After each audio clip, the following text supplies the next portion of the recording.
2009. aasta kevadel avatakse Saaremaal Muratsis suurejooneline loomapark.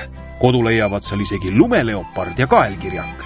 Nii lubas Olena Vool paar aastat tagasi ja see avaldus ajas Eesti loomakaitsjad tagajalgadele. Tallinna loomaaia direktor Mati Kaal soovitas seda lubadust naljana võtta ja tundub, et tal oli õigus. Loomaparki ei ole kusagil.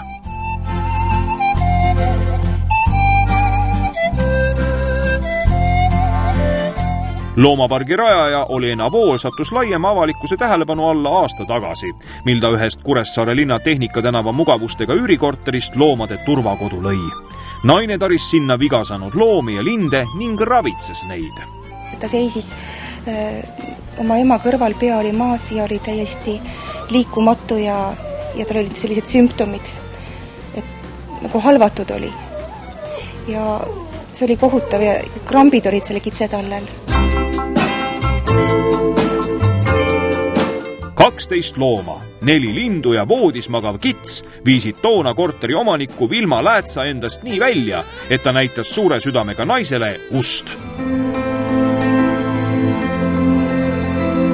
Uue eluaseme otsimisega aga Olena Voolu hädad ei lõppenud. Eelmise aasta lõpus hakkasid tema vastu huvi tundma ka lastekaitsjad.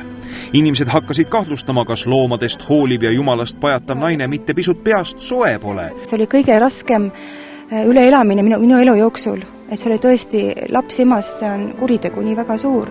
Millega nad põhjendasid, kui nad teie käest lapse ära võtsid? Põhjendasid, et ma olen saamatu naine, et mul ei ole elutingimusi ja mul ei ole sooja toidu võimalusi. Aga probleem oli tegelikult selles, et valeinformatsioon edastati, et me elame lehmalaudas tütrega, mida pole kunagi olnud, et tegelikult põhjust ei olnudki, aga asjasse on segatud minu endine abikaasa ehk lapse isa ja koostööna siis valitsusvõimudega. Et seal on palju mitte tõtt. Kange naine ei jätnud aga jonni ja asus oma tütre eest võitlema.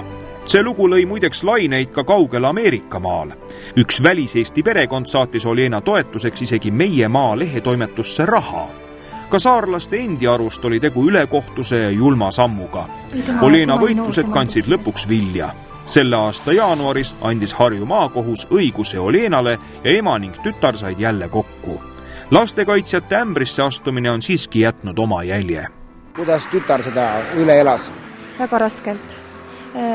Tütrele mõjus mina kui täiskasvanud inimene ja vaimne naine, ma sain olukorrast hästi aru ja ma väga hästi nägin ette neid olukordi ja suutsin hästi vastu pidada, aga laps kannatas. Temal on tagasilöögid õppeedukuses, ta oli väga tubli õpilane, nüüd tal on raskuseid, sest üle 2 kuu tal jäi maha õppimises ja see andis tunde ja ka emotsionaalselt.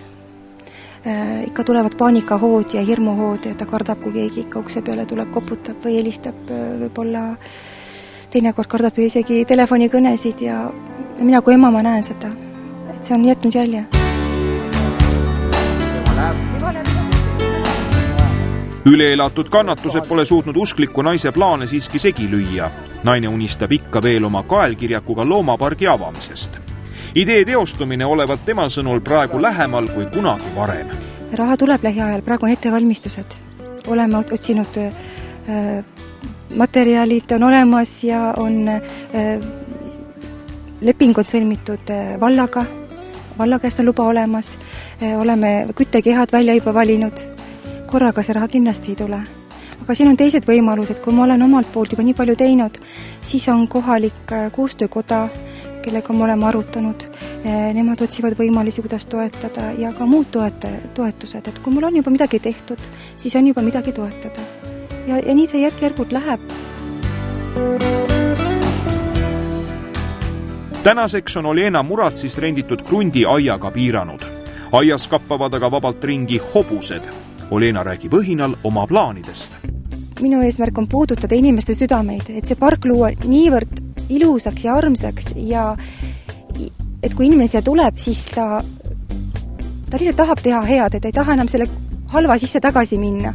Et ta tahab midagi muuta enda juures võib-olla või võib-olla ta näeb teiste silmadega üldse seda maailma enda ümber. Kuidas ise arvate oma unistustes, et millal see park on nii valmis, et võib hakata külastajaid vastu võtma? Teate, ta päevapealt ei saa valmis ja aastaga ka ei saa valmis, aga nüüd sel suvel juba on hotellid huvitatud, et pered lastega tahavad tulla siia jalutama. Juba hakkab, juba tahavad tulla. Lihtsalt linnulaulu kuulata, et ma räägiks midagi neile, tahavad silitada hobust, tahavad võib-olla siin kalistada lambad alle ja näha, kuidas võib-olla lehma lüpstakse vabas looduses. Ülejäänud tulevase niinimetatud looduspargi asukad elavad praegu veel ühes Randvere laudas. Pole midagi öelda. Olena on oma hoolealustele loonud igati elamisväärsed tingimused. Ka loomakaitsjad on lauda üle vaadanud ning olukorraga rahule jäänud.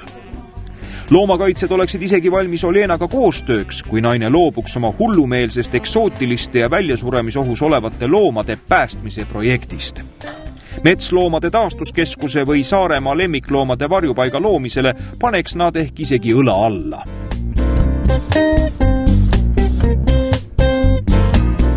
Praegu on Olenal leiva lisaks tütar Marellele veel 58 sulelist ja karvalist. Olena ütleb, et loomade arv kasvab pidevalt ja heade inimeste ning Jumala abiga saab ta kenasti hakkama. Sul on ka mõni oma lemmik siin või? Täpik. Kes see täpik on? Näita meile. Kas see samane või? Jah, Miks ta sulle kõige rohkem meeldib? sest tal on kikis kõrvad ja ta on täppiline. Tõeliselt üllatav on aga see, kui hästi nii erinevad puduloojused omavahel hakkama saavad. Kassid ei murra linde, koeraga laseb kassidel rahulikult oma kausist einestada. Siin oleks vast inimestel endil palju õppida. Marelle mängib ka siin loomadega ja ega see ometi ei olnud siis spetsialistide arust ebanormaalne. Ega selles ei süüdistatud. Ei, nad ei ole seda näinud. Nad ei ole siin farmis käinud, nad ei ole näinud meie loomi, nad ei ole näinud last mängimas. See oli nende arvamus, mis kahjuks ei olnud õige. Aga nad arvasidki, et elate kõik siin nagu noalaevas, kõik koos ja et Jumalat ja loomi armastav ema on jätnud lihtsalt lapse unarusse. Ja, aga see ei ole ju nii. Juba lapse käest. Ise räägi. Jah, mismoodi see lugu siis on, et oled sa vahest tundnud, et emme jamab loomadega rohkem kui sinuga? Ei. On sul kunagi jäänud kõht tühjaks või pesu pesemata või sellepärast, et ema ütleb, et mul ei ole aega, ma lähen praegu kitsega jalutama näiteks? Ei.